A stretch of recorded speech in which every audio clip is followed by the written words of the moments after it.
ज़्यादातर केसेस आते हैं, हमने देखा कि वो गूगल पे सर्च करते हैं। अगर उनको नींद नहीं आ रही है तुरंत गूगल पे सर्च करेंगे। अच्छा, जिनको नींद नहीं आती वो एंजाइटी में, भूख नहीं लग रही है एंजाइटी में, मतलब हर चीज़ को अपने तरीके से गूगल के थ्रू जानना चाहते हैं।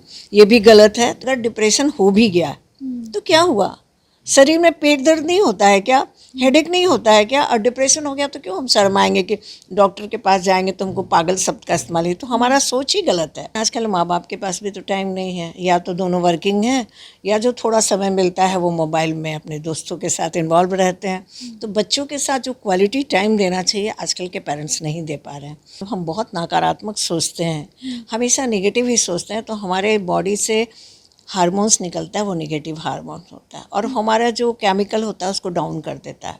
जब केमिकल डाउन को प्यार करे, जो हम लोग भूल गए हैं, हर बात में नेगेटिविटी को हमको हटाएंगे। आप देखिए डिप्रेशन हमारे पास फटकेगा भी नहीं। जब डिप्रेशन का स्तर बहुत ज़्यादा डीप हो जाता है, एक्यूट हो जाता है, जहाँ डिल्यूजन हालुसिनेशन होता है, वहाँ आपको मेडिकेशन की ज़रूरत होती है। लेकिन अगर साधारण तौर पर अगर हम दुखी हैं, परीक्षा में नंबर कम आए, मेरे दोस्त मुझे छोड़ के चले गए, मेरी गर्लफ्रेंड ने फ़ोन ऑफ कर दिया, मुझे ब्लॉक कर दिया, अगर इसकी तरह बात के लिए अगर डिप्रेशन में आती हो तो ये थोड़ा गलत है। इसको थोड़ा समझाने के लिए परिवार और काउंसलिंग की भी ज़रूरत है। नमस्कार, लाइव बिहार देख रहे हैं आप, आपके साथ मैं स्नेहा गुप्ता। इन दिनों जो युवा हैं उनमें काफ़ी ज़्यादा एग्रेशन देखने को मिलता है, गुस्सा देखने को मिलता है। कई युवा तो डिप्रेशन, एंजाइटी और पैनिक अटैक के शिकार भी हो चुके हैं। लेकिन आखिरकार क्या कुछ ऐसी वजह है जिसकी वजह से जो ये टीनेजर हैं वो इतनी सारी समस्याओं से जूझते हैं, साथ में घर वालों से कहीं ना कहीं दूर हो जाता है। आज हमारे साथ खास बातचीत करने के लिए डॉक्टर वृंदा सिंह है, क्लिनिकल साइकोलॉजिस्ट है। सीधे जोड़ेंगे मैम से। सबसे पहले मैम आपका बहुत बहुत शुक्रिया हमसे बात करने के लिए। नमस्कार। मैम, देखा जा रहा है कि आजकल युवा जो है, स्पेशली जो टीनेजर है, वो काफ़ी ज़्यादा एग्रेसिव नज़र आते हैं। आखिरकार वजह क्या है इसके पीछे? देखिए, पहले तो जो आजकल के युवा हैं उनमें पेशेंस की बहुत कमी हो गई है। हर चीज़ को तुरंत पाना चाहते हैं और मेहनत कम करना चाहते हैं। पढ़ाई नहीं कर रहे हैं, मोबाइल पे उनका समय बीतता है प्यार मोहब्बत में। तो जब पढ़ाई नहीं कर पाते हैं तो एक डर उनके अंदर, एक पैनिक हो जाता है कि अरे अब क्या होगा, अपने फैमिली वाले को हम क्या जवाब देंगे। तो यहाँ प्रॉब्लम स्टार्ट हो जाता है। और गुस्से की बात करें तो एक तो गर्मी, ऊपर से फ्रस्ट्रेशन, फैमिली सपोर्ट नहीं, कहीं कोई फीलिंग नहीं समझ रहा है, दोस्त भी अगर है तो दूसरी चीज़ की नशे की भी तो लत लग गई है उनको। हाँ, तो ज़्यादातर किशोर जो हैं आजकल गुस्से में या दोस्तों की वजह से सिगरेट पीते हैं, गांजा भी लेते हैं। ऐसे में आपको देखेगा कि गुस्सा भी बहुत ज़्यादा आता है। जब फ्रस्ट्रेशन है, परिवार का सपोर्ट नहीं है, पढ़ाई अच्छे से नहीं हुई है, कैरियर की भी चिंता है, गर्लफ्रेंड की भी चिंता है, बॉयफ्रेंड की भी चिंता है, सारी चीज़ों को लेके चलना है। और बिल्कुल लगता है उनको कि फिल्मी स्टाइल में रातों रात बहुत कुछ बन जाए, जो कि संभव नहीं हो। तो ऐसे में परेशानी होता है, गुस्सा आना तो स्वाभाविक है। मैम, फैमिली का इन लोगों को, इन बच्चों को समझना कितना ज़रूरी है, क्योंकि कहीं ना कहीं परिवार से ये लोग दूर हो जा रहे हैं, बता भी नहीं पा रहे हैं कि क्या महसूस कर रहे हैं। और पेरेंट्स सोचते हैं बच्चों को बाहर पढ़ने के लिए भेजा है, सक्सेस हासिल नहीं हो रही करियर में, एग्ज़ाम्स क्लियर नहीं हो रहे, लव लाइफ अच्छी नहीं चल रही है। अभिभावकों की भूमिका तो बहुत ही अहम है, क्योंकि बच्चों का आधा जीवन क्या पूरा स्टार्टिंग का जीवन परिवार के साथ ही गुजरता है। लेकिन आजकल माँ बाप के पास भी तो टाइम नहीं है, या तो दोनों वर्किंग हैं या जो थोड़ा समय मिलता है वो मोबाइल में अपने दोस्तों के साथ इन्वॉल्व रहते हैं। तो बच्चों के साथ जो क्वालिटी टाइम देना चाहिए आजकल के पेरेंट्स नहीं दे पा रहे हैं। बच्चे अलग थलग हो जाते हैं, बहुत से उनमें क्यूरियोसिटी होती है, जिज्ञासा होती है दोस्तों के बारे में, अपने बारे में। वो अपने परिवार वाले के साथ बैठ के पूछ नहीं पाते हैं, तो किससे पूछते हैं? अपने दोस्तों से, गूगल से। गूगल जो बताता है उसको सही मान लेते हैं, चाहे बीमारी हो या कोई रिलेशनशिप हो या पढ़ाई हो। तो ऐसे में आपको लगता है कि बच्चों के अंदर भटकाव का होना बहुत आसान सी बात हो गई है। तो अभिभावकों की भूमिका तो बाकी मतलब बहुत ही इम्पोर्टेंट है, जो कि हम लोग नहीं समझ रहे हैं। परिवार ही ऐसा जगह है जहाँ पर कि बच्चे अपने दिल की बात कहते हैं, लेकिन यहाँ तो दिल की बात सुनने वाला भी कोई नहीं है। जब आप सुनेंगे नहीं तो बस बच्चे फ्रस्ट्रेशन में कुछ ना कुछ तोड़ फोड़ करेंगे, भटकाव होगा, गलत दोस्त बनाएंगे। और परिणाम तो आप देख रही हैं आजकल जो बच्चे कर रहे हैं, या तो पढ़ने जा रहे हैं दूर, वहाँ पढ़ाई के बदले मोबाइल मिल जाता है ईजी, कोई रोक टोक करने वाला नहीं है, दोस्त भी बना लेते हैं। आजकल तो है कि गर्लफ्रेंड मेरी नहीं है तो मैं बेवकूफ़ हूँ, बॉयफ्रेंड नहीं है तो भी मैं बेवकूफ़ हूँ। और इस होड़ में वो और जो पढ़ाई थोड़ी बहुत थी आजकल के बच्चे करीब करीब ख़त्म कर दी। अच्छा, रेगुलर पढ़ाई करते नहीं हैं, रिटन एबिलिटी उनके पास है नहीं, एग्ज़ाम के समय कैसे कर लेंगे। थोड़े बच्चों के अलावा अगर बाकी की बात करें तो 60% बच्चे हैं जो अभी लास्ट मोमेंट में चाहते हैं कि पढ़ लें। और ऐसे में क्या होता है कि पढ़ाई तो हो नहीं पाती है, मोटिवेशन भी है, डिसिप्लिन उनके पास है ही नहीं। और बिना डिसिप्लिन, टाइम मैनेजमेंट, पारिवारिक सपोर्ट, ये सब चीज़ें नहीं रहेंगी तो फ्रस्ट्रेशन होगा। फ्रस्ट्रेशन का परिणाम आप जानती हैं, एग्रेशन होगा, फिर डिप्रेशन होगा।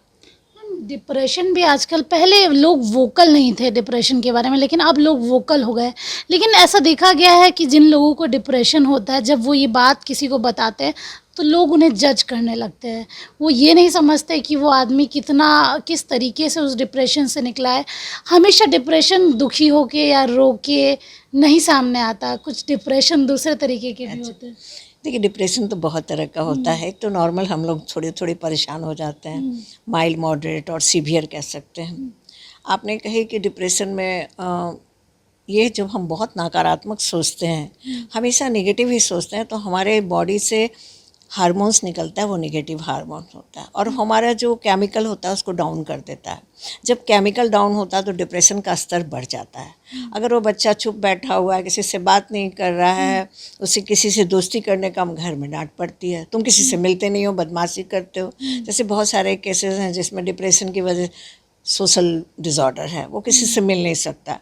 परिवार वाले इस बात को एक्सेप्ट ही नहीं करते, बोले नहीं नहीं इसको तो सारी सुविधाएं दी, पर उसके अंदर क्या चल रहा है जानने की ज़रूरत नहीं है। हाँ, आपने एक बात कही कि लोग जो हैं, अगर कोई डिप्रेशन बोलता है तो लोग उसको बहुत गलत तरीके से देखते हैं, जो कि बिल्कुल सामान्य है। हर आदमी को परेशानी होती है, आखिर किससे साझा करें। माँ बाप सुनेंगे नहीं, डॉक्टर के पास ले नहीं जाइएगा, लोग मजाक उड़ाएंगे आपका, ये सोचिएगा, तो आखिर कहीं ना कहीं बच्चा अपने दुनिया में और डूबता चला जाएगा। और जो आज घटनाएं हो रही हैं कि फ्रस्ट्रेशन की वजह से डिप्रेशन में आया और उसने अपने जीवन लीला को ही समाप्त कर दिया, तो ये क्यों हो रहा है? कहीं ना कहीं इसके पीछे आपका पारिवारिक माहौल में एक सामंजस्य होना चाहिए, उसकी कमी। डिप्रेशन के बारे में वोकल होना कितना ज़रूरी है और लोगों को समझना भी ज़रूरी है कि ये कोई बीमारी नहीं है, ये एक दूसरे तरीके की चीज़ है जो लोग समझना नहीं चाहते। पागल नहीं होते जिनको डिप्रेशन होता है, क्योंकि लोग, आम जनता ये बोल ही देती है कि दिमागी रूप से पागल है, अकेला बैठता है, अकेली बैठती है। देखिए, हर इंसान को कभी ना कभी परेशानी महसूस होती है, हर बात पे दुखी हो जाता है, लेकिन कुछ लोग बहुत सेंसिटिव होते हैं, वो डिप्रेशन में जल्दी चले जाते हैं। थोड़ी सी परेशानी को बड़ा बना लेते हैं, उसको टेकल नहीं कर पाते हैं। तो जब परेशानी इतना बढ़ जाता है कि वो अपनी दुनिया बना लेते हैं, रात भर जगे रहते हैं और मोबाइल में बीमारी को सर्च करते हैं कि डिप्रेशन का किस स्तर पे हम चले गए।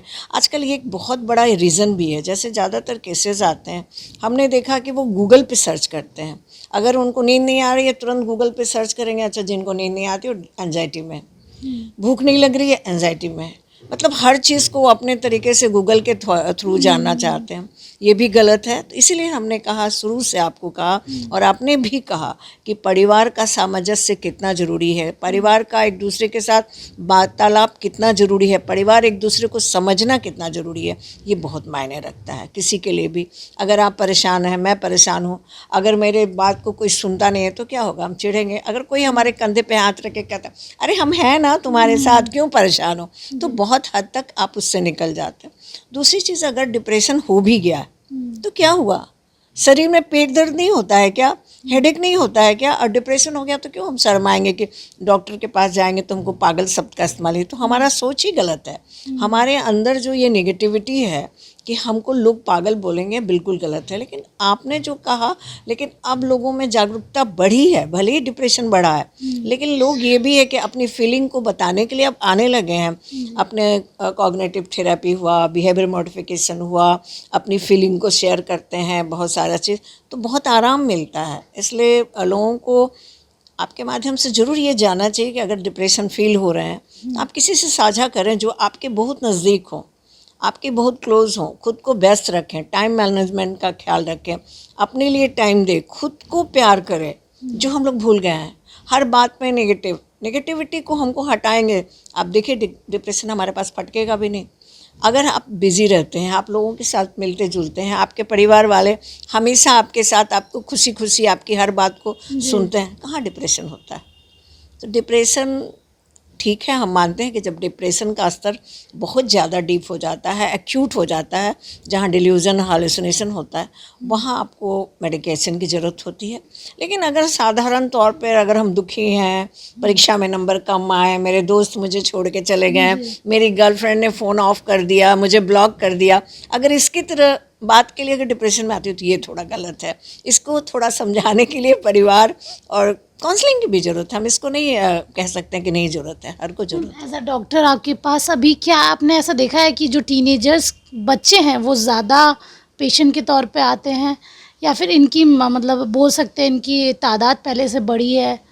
बिल्कुल, बहुत बढ़ी है। और पहले तो माँ बाप लाते थे, अब अच्छा ये लगता है कि बच्चे खुद बोलते हैं कि मुझे मिलना है।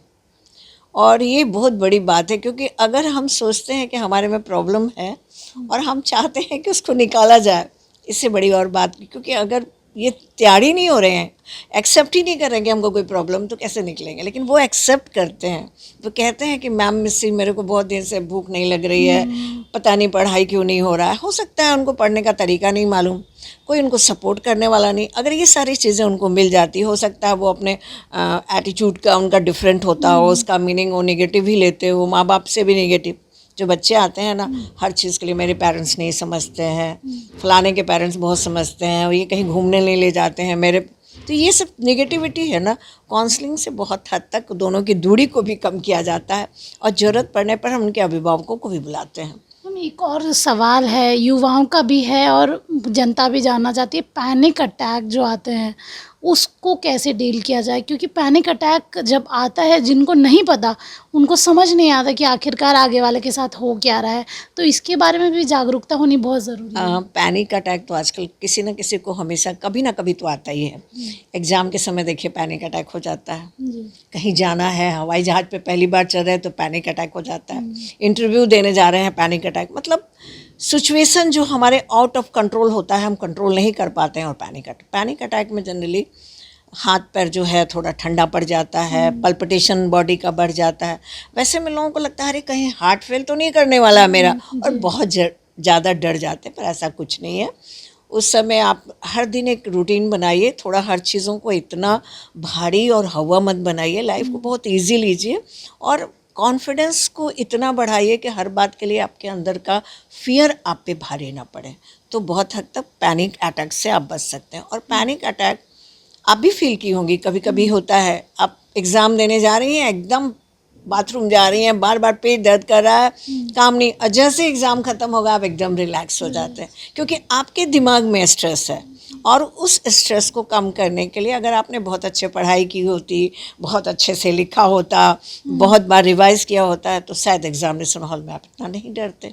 तो पैनिक अटैक कहीं ना कहीं एक फ़ियर की वजह से होता है, और फियर से जितना ज़्यादा भागते हैं ना, फियर हमारा उतना ही पीछा करता है। डरने की ज़रूरत नहीं है। सब पैनिक अटैक आता है तो आप ये मत बोलिए कि मेरा हार्ट अटैक करने वाला है, कुछ नहीं, ज़िंदगी में बचा, मत बीमार हो गया हूँ, गूगल पे चेक करने की ज़रूरत नहीं है। आप आइए, मिलिए, सब ठीक हो जाएगा। चलिए देखिए, जिस तरीके से लगातार टीनेजर की संख्या बढ़ रही है डिप्रेशन को भी लेके और एंगर इशू को भी लेके, तो अगर आप ये वीडियो देख रहे हैं तो ये आप वीडियो आपके लिए ही है कि किस तरीके से आप इन सारी सिचुएशन से बाहर निकल सकते हैं। साथ में अगर आपको काउंसलिंग की ज़रूरत है तो आप काउंसलिंग भी करा सकते हैं, लेकिन जीवन से हारना नहीं है, हमेशा धैर्य बनाए रखना है, और पेशेंस जो है वो सबसे बड़ा हथियार है, और इसके साथ ही आप आगे बढ़ेंगे। आप बने रहिए हमारे साथ, तब तक के लिए बहुत बहुत शुक्रिया।